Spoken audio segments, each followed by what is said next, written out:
Clear that the American people broadly don't understand these issues, and corporate America certainly doesn't. I've become increasingly concerned as I learn more and more about how premier U.S. law firms ostensibly represent private, in scare quotes, Chinese companies, where American lawyers work on cases in what feels a lot like a revolving door of senior U.S. government officials leaving administrations, going out and being hired at law firms, and then a lot of their clients become these Chinese fake private companies. And again, as Chairman Warner says again and again, our beef is not with 1.4 billion Chinese people created in the image of God. It's with the Chinese Communist Party and their malevolence and their export of surveillance state autocracies and their genocide in Xinjiang and more and more. So could you walk the American people through how China uses former U.S. government employees, and particularly those who've had access to our government secrets? Yeah, it's really terrifying. I think, what is the Stalin quote that we'll use the rope that the capitalists tell us to sell us to hang them? And I don't, there's debate of whether that's a quote or not, but it's the true thing is that it's money. It's money, money, money. When the Chinese companies dangle money in front of folks who've been in the government and have access to exquisite data, know how the ins and outs of the governments work, know how to exploit regulations, it's really hard for people to say no to money. And so you see this revolving door, and then there's various reasons why people go into the government, but one of the key reasons is to get a better job on the way out. And so when, again, the CCP exploit that with being able to pay a lot of your bills, all your legal bills, and when there's this rat race within law firms, who can generate more revenue, and with status within the firm, who can generate how do you resist that temptation? The way my firm doesn't is we bring trade cases against China, so there's an inherent conflict of interest. So, I don't have that. But most, as you pointed out, law firms don't.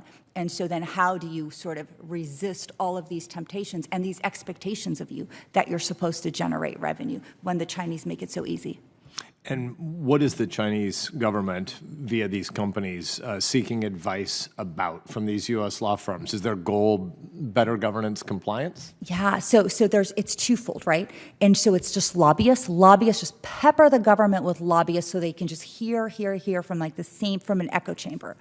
And the other one is they hire people who know people in the government and then know how to manipulate the laws. The more you know the intricacies of the laws, the more they're interested in you, because you can build in nuances to basically create backdoors for them to circumvent the laws. And that's what they're looking for. The other two of you want to add to this? Senator, it certainly is a function of our open system, which is in stark contrast to the opacity, of course, that our companies face on the Chinese side. And perhaps that's worthy of some mention. All of the proliferation of documents that I mentioned, many of which are unpublished.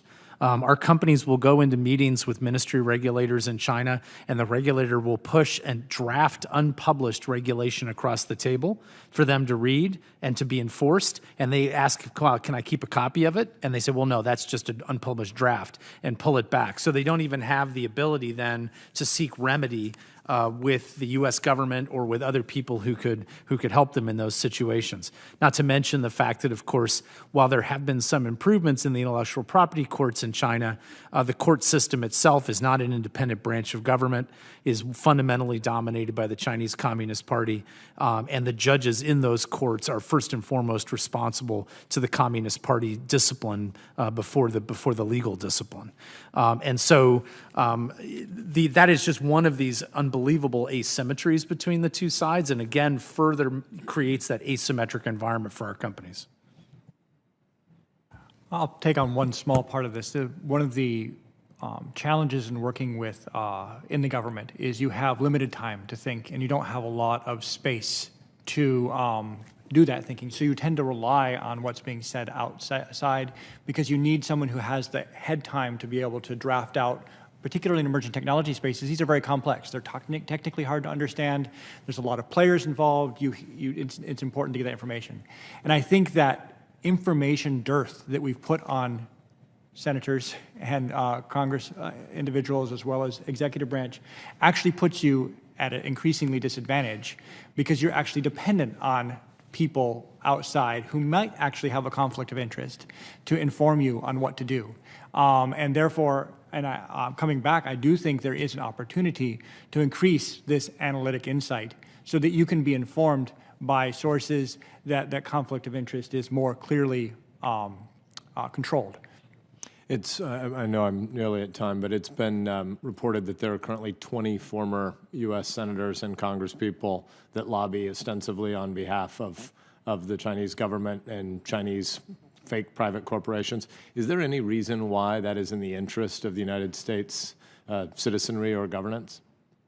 I've thought a lot about this, and I really want to answer this question because I don't understand what their end game is. If you're taking money from the CCP and you're lobbying on their behalf, at some point somebody's going to have to win this conflict, right? And if we lose, where are you going to run? Where are you going to hide? You've actually enabled this to happen. And when China is the dominant power and we become a vassal state, it's affected you too. So I just fundamentally do not understand why these people are trading in their future, their children's future, for a few dollars today. Thank you. Thank you, Mr. Chairman.